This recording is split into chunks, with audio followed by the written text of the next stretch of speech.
Guys, if naa kay black nga mga gamit, kabalo jud ka sa most common problem niya ani. Nga dali ra kay maklaro if naay mo pilit sa atong mga sanina.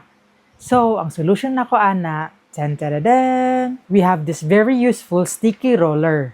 Let me show you how. All you have to do is imuhara na siyang i-roll sa imuhang gamit. Para mo pilit ra dayon ang mga abog. Diba? Very useful kaayo. See? Muna siya kung pasabot. If nag-wear ka og black, mas visible gyud ang mga mupilit sa ato ang sanina. Para mas presentable tatanawon, we must make sure nga limpyo gyud ang atong gamit or atong sanina.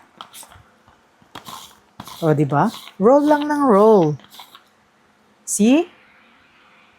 Awa, sa kadaghan. Awa, kaning mga white-white.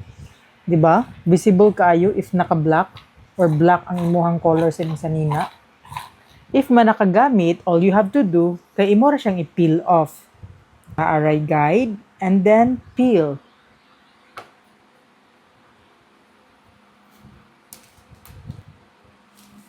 See? Grabe ka easy. So, if you need this one, please click the yellow basket. Let's go!